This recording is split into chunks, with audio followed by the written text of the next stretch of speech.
And welcome to this short video about Jaguar XK8, where's my engine number? So, the engine number on my car, up to model year 2001, as seen on the right here in B, is located on the surface to the left hand side of the water tower between the cam cover, and it can be viewed from above. If you have an engine from model year 2001, it's actually located on a vertical rib on the left hand side of the block just above the steering rack, and the number can only be viewed from underneath.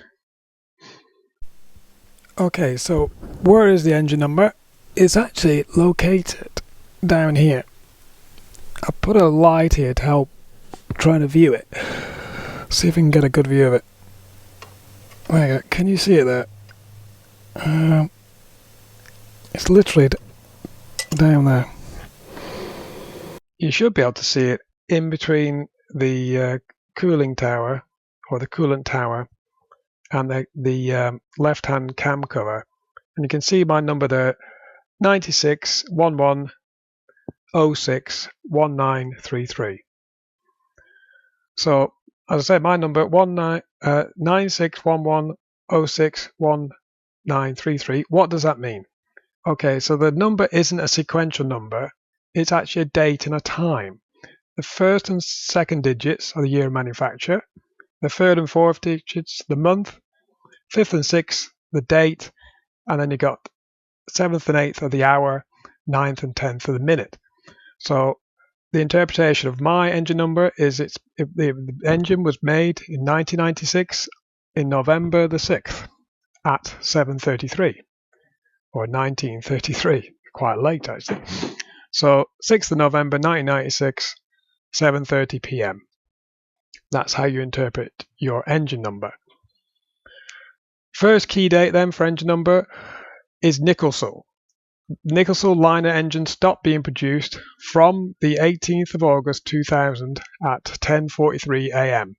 So if you have an engine number after 000818-01043, your car will have steel liners. And this is basically post-model year 2001. But you've got to be sure to get your engine number. The second key date is 0108130000. This is the metal tensioners in your cam chain timing. From the 13th of August 2001 at midnight, basically model year 2002 cars, all the engines were built with metal or the Rev 3 metal cam chain tensioners. So the first place to look for your engine number is in your documents. Don't bother getting your hands dirty. The engine number is clearly written in your V50A registration document if you're in the UK. It'll also be on your used vehicle invoice or your new vehicle invoice if you're lucky enough to have a new one. And also within the service history. In the vehicle identification page of the service history, you'll see the engine number detailed there. So first place, have a look at your engine number. It doesn't always guarantee the engine hasn't been changed, but the first place I recommend is looking at your documents. Okay, there you go. Hope that's useful to you. Please like, comment, share, and subscribe if you'd like to see more XK videos.